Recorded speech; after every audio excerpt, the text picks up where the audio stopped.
Greetings, peons, aka loyal customers of DC Comics. This is Dan DiDio. Not Lex Luthor! Grand Poobah and Overlord of the DC Universe. I was just throwing darts at a newspaper in order to come up with our next Bat title. Oh, by the way, be on the lookout for Batman Inflation sometime next year, when my assistant alerted me to a hashtag on Twitter, Fire DiDio. We are not amused.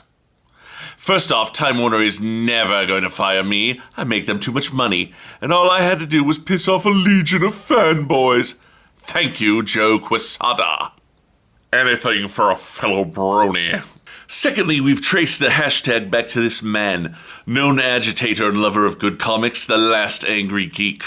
Well, let me tell you something, geek. Your love of quality comic books won't help you here. This is DC. So you can air your laundry list of complaints, but it won't do you any good. I don't care if I have to fire every writer working here, cancel every wedding, and trash the reputation of Superman by turning him into a t-shirt wearing, capitalist punching Amazon humper. I will sell DC Comics to the masses, even if I have to bring back die-cut hologram covers printed in metallic inks.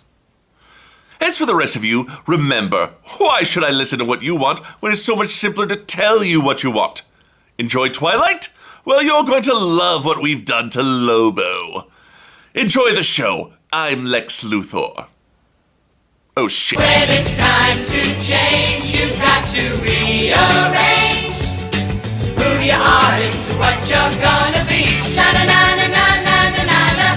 Sha-na-na-na-na. Sha-na-na-na-na-na-na-na. Sha-na-na-na-na. Hi everyone, welcome back to Comic Book Issues. I'm your host, The Last Angry Geek. After reading that DC had canceled plans for Batwoman to marry her girlfriend, I became enraged that once again a comic book company had arbitrarily decided that marriage equals no sales. I went on Twitter and started, or resurrected as some people have told me, the hashtag of Fire DiDio. Now, it never quite trended, but BleedingCool.com did do a story on it, and several comic book readers commented on it, all of them basically telling me to shut up because it wasn't going to happen, since Dan DiDio's actions were making Warner Brothers money. Now, for the record, I never expected Dan to lose his job over a hashtag on Twitter. It was more about giving the disenfranchised a voice, but for people to say I should just keep my mouth shut is ridiculous. They were essentially saying that my opinion didn't matter. I say the fans are fed up with the poor overall quality of DC Comics, and they deserve to be heard. It's been over 2 years since the reboot, and since that time, DC Comics has sucked. With the recent marriage controversy, it seemed like the perfect time to get some things off my chest. These are the top 11 mistakes of the DCnU. When it's time to change, Number 11, the failure of new titles. who you are into what you're gonna be. I'm not sure how DC judges when it's time to cancel a book, but it seems to me as though many of the new titles they've been putting out aren't really being promoted. 8 to 10 issues seems to be the new standard of life for a failing comic. Several titles I've read recently, Sword of Sorcery, Threshold, Vibe, and Katana, have all ended. Aside from Vibe, which was co-written by DC Chief Creative Officer Jeff Johns, none of these books received much promotion by DC. There were no in-comic book ads, no attempts to talk up sales and interviews. The books were put out there, the sales plummeted, and they were canceled. Sword and Threshold were actually very good, tapping into the fantasy and sci-fi genres respectively. Sword even featured the DCnU version of Princess Amethyst, making it a rare DC title to star a woman.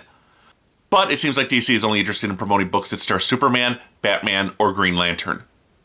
Again, these are just one man's opinions, but it seems like DC is intent on doing things that only attract the young male demographic, which, as I said back when I first started reviewing the DCnU, is a demographic they already have. Why not make a more heavy appeal to outside that demographic? Why not bring in women readers, the young, the older readers? When it's time to change, you've got to Number 10, New Origins. who you are into what you're gonna be. Many of DC's characters were given tweaked and rebooted origins, and frankly, compared to their original origins, they suck. Darkseid, Jack Kirby's masterpiece, for instance, went from being born into a noble family that ruled a dead world and ruthlessly seizing power, was now just an ex-farmer terrorized by gods more powerful than he. Harley Quinn was still an ex-psychiatrist turned Joker-worshipping groupie, but now she was dunked in a vat of acid and came out the other side an albino, mirroring Jack Nicholson's Joker origin from the 1989 Batman. And in the cases of brand new characters, they were often forgettable messes.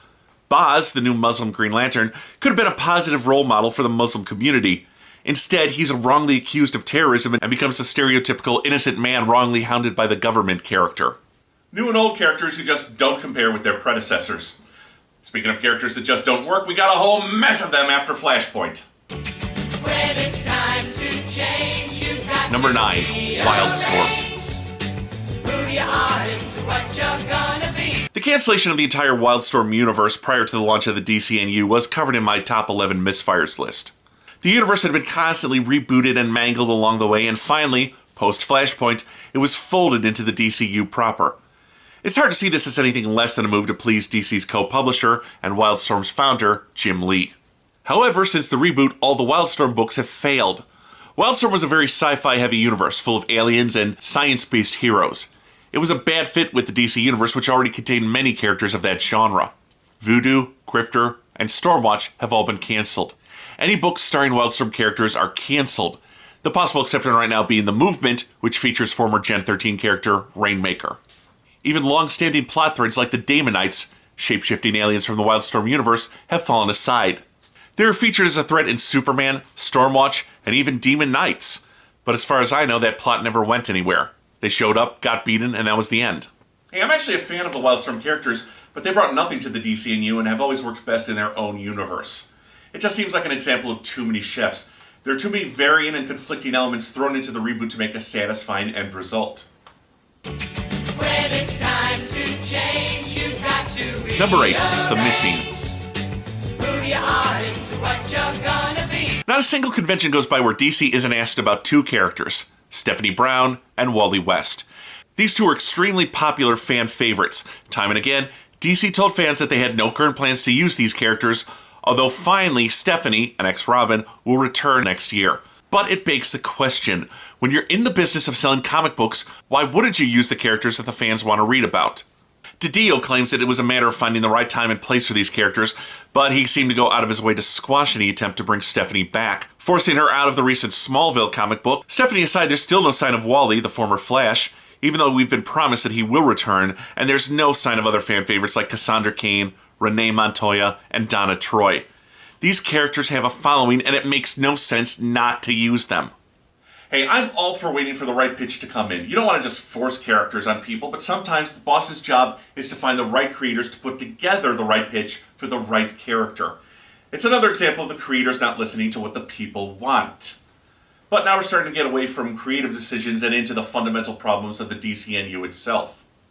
When it's time to change, you've Number got 7, to The 5-Year Robin Plan. who you are and what you're gonna be. In an effort to mark their books as younger and hipper, DiDio declared that this universe had only had superheroes in it for about 5 years.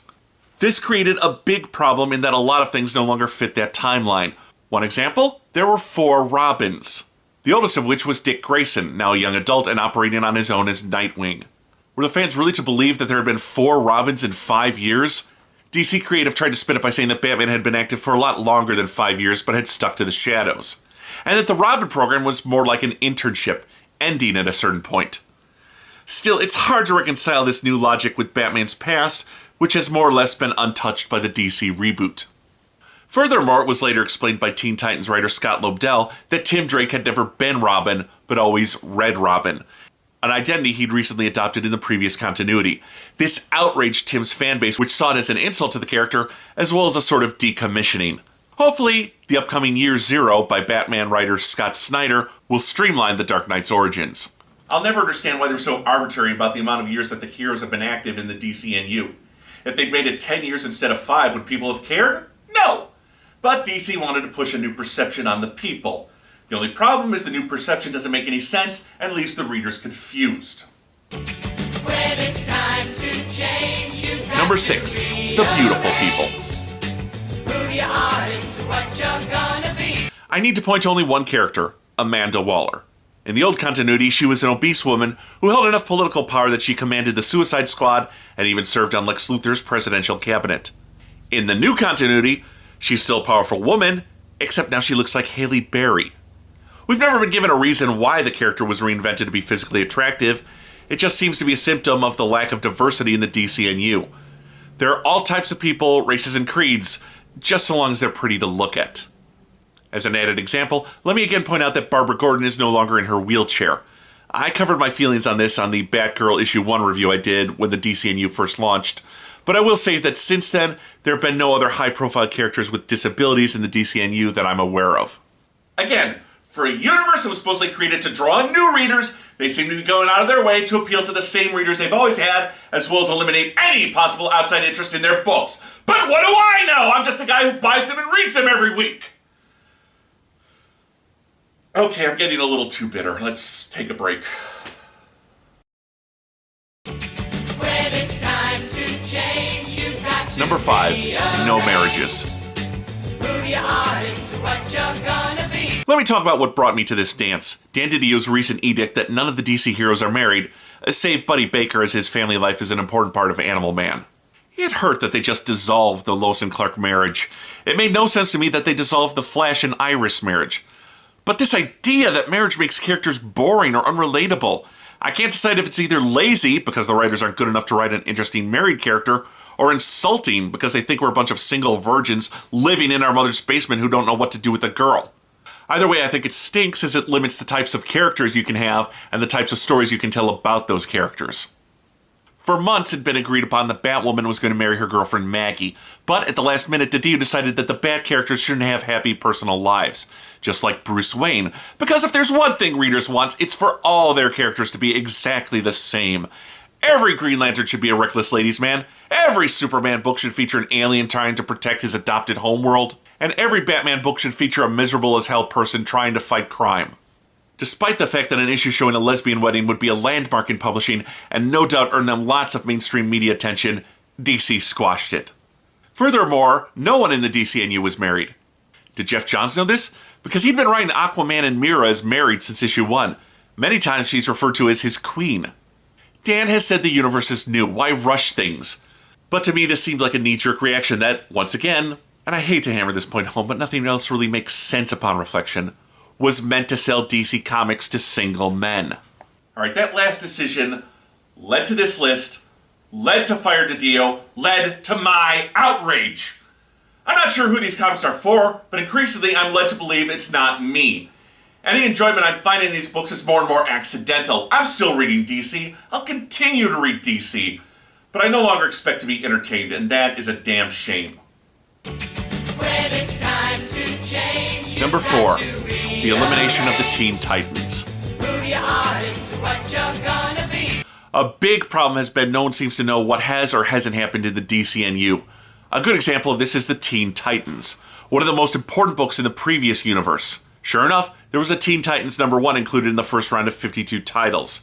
It starred a similar group of heroes as the volume most recently written by megastar Jeff Johns. In this book, Tim Drake, Red Robin, mentions that his group is being the latest in a long line. However, when the trade paperback came out, that reference was removed. Red Hood and the Outlaws stars 2 former Titans in Arsenal and Starfire. They mention adventures with Nightwing and others, but never mention the Titans by name. It seems like the new Teen Titans was quietly erased from the DCnU. This overall is part of the bad planning that went into this universe, and we'll get to that later, but why reboot a reboot? Once the references were in there, shouldn't they have been left alone? The after-the-fact elimination of the new Teen Titans has made the DCnU's continuity a joke, and upset fans by cutting out one of the best books they ever made from their current continuity. Okay, let's follow up on this. The removal of the new Teen Titans from history got its own entry because it's one of my favorite DC comics of all time. So its removal from canon stings. But it's an example of a bigger problem, the fact that the new 52 just seemed slapped together with no foreplanning at all. When it's time to change, you've Number got 3, to no backstory for the rearrange DCnU. Who you are into what you're gonna be. When the books launched, no one seemed to know what did or didn't happen. Several months into the reboot, DiDio announced that there'd never been a crisis, meaning Crisis on Infinite Earths, Identity Crisis, Infinite Crisis, and Final Crisis never happened. In Swamp Thing, Superman made reference to his death, but since Superboy only entered continuity at the start of the DCnU, that means Superman's resurrection was completely different. The Justice League International starts, and Batman supports them. Shortly after their cancellation, he's shown in Justice League saying they need to be shut down. Apparently, no one knew what was going on with Superman's backstory other than Action Comics writer Grant Morrison, having been given a blank check of sorts to recreate Superman. This upset the other creators who had to constantly rewrite and redraw their own books based on what he was doing. It's more or less the reason why George Perez quit his Superman title. And still, after 2+ years, we have no history for this universe, and DC seems to be in no hurry to fill in the gaps. One of the most notable changes was the growing up of female costumes.